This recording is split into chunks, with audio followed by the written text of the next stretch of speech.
All right, students there making their calls to the federal government for release and also declaring, the insurgents as terrorists are not missing words there. Yeah. All right, then, we have to say big thanks to Dr. Omeje for joining us on the program. Unfortunately, due to the network gremlins, we couldn't continue our conversation. All right, but we're moving over to the controversy over AstraZeneca Oxford vaccine. Now, as the world continues to battle the COVID-19 pandemic and the rollout of vaccines continue, health experts say they are disappointed and confused by the flurry of suspensions of the vaccine developed by AstraZeneca and the University of Oxford, warning there is not yet enough data to justify these decisions.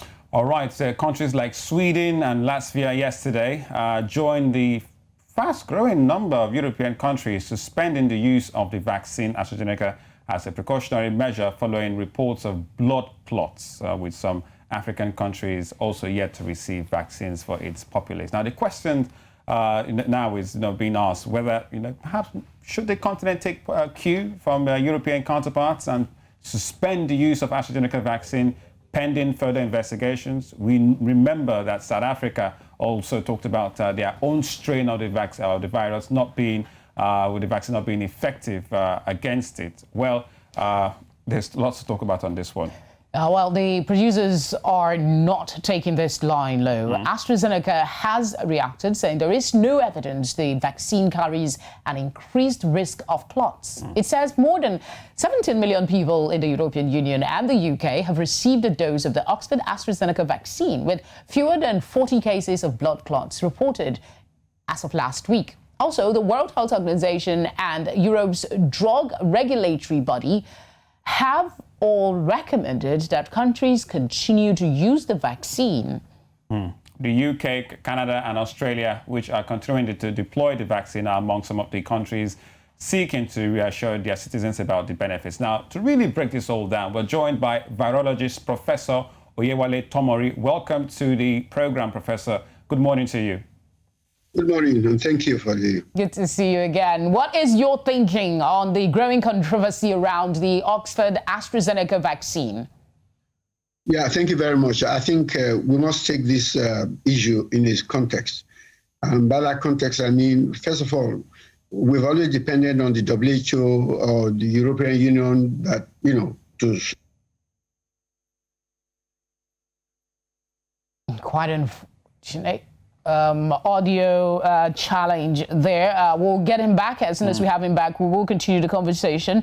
There's been, talks about what is acceptable in the context of vaccination over the years. When you have vaccination, there will always be side effects. But is there a direct data connecting the blood clots to the vaccination? That is what is being investigated. Vaccine, not just the vaccination in total, because at the risk of, perhaps branding, and this doesn't really help the vaccination campaign, the mass vaccination campaign that's going up around the world, because we know we still have vaccination hesitancy for many populations, not just in Africa, people who are saying they might reject it or they don't want to accept it. But I think it's because of this AstraZeneca vaccine that's causing the talks about blood clots. I remember we watching and listening to Chilima's report on it that, countries, European countries, marking almost 10 of them, suspending that. Yeah, and it's actually a particular batch, according to what we heard from the PTF here in Nigeria.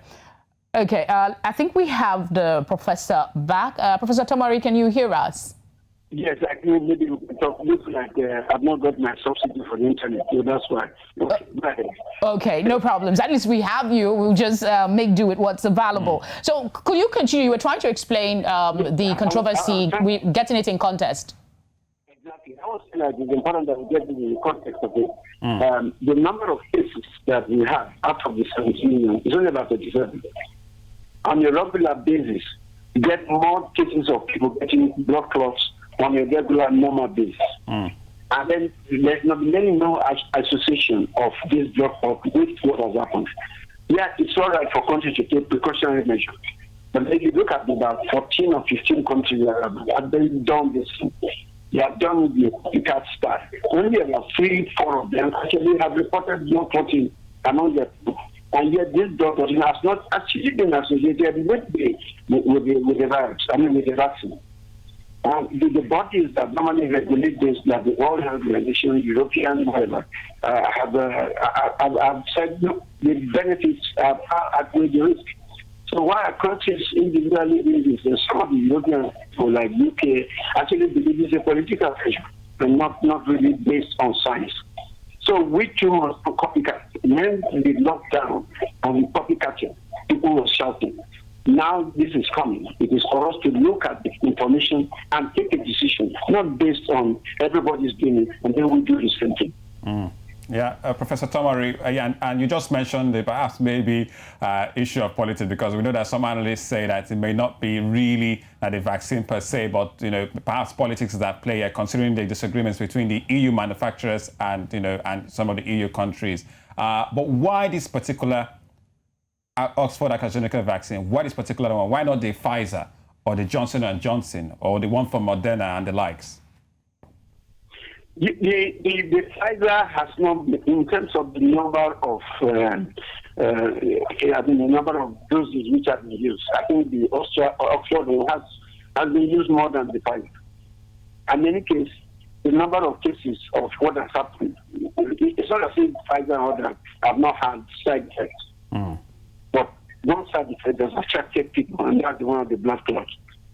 And as I said, I think it's unfair until you prove it to show that there's a link between the vaccine. I mentioned that on a regular basis, at least people will come down with clots on this thing, like 1 or 2 in about 1,000 cases. Now they're getting how many? 57 or 37 cases out of 17 million. We're not talking the same thing. Okay, let me, African countries are yet to fully roll out or get adequate vaccines. What would you advise at this time? Should they pursue other versions of the vaccine pending when investigation on the Oxford AstraZeneca is concluded? Because it is of urgency for us to increase the number of people vaccinated to increase the chances of herd immunity. Yeah, thank you very much. First of all, it does appear that we have time on our side. The investigation interviews will not take more than a week or 2. Okay. Many of us have not even received the vaccine, and those that have received were still declined. So we have a little bit of time on our side. We monitor what is going on, and find out what exactly is happening, and then we need to take a decision. And that's what I'm saying. We should take an informed decision, not based on panic. Precautionary measures, yes. And right now, how many countries in Africa have gotten the vaccine?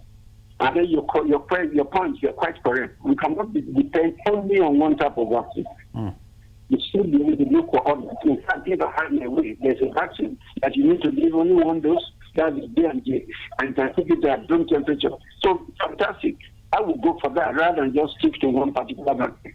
Yeah, as they say, Professor, the more the merrier. There have been talks about Sinopharm, which is that of the Chinese, and also that of Sputnik V for Russia, yes, and the rest of these vaccines. But, Professor, we know that there is vaccine hesitancy, not just on the African continent. And if this controversy is spilling out, with little evidence to show, that doesn't really help the case of getting the world vaccinated quicker, does it?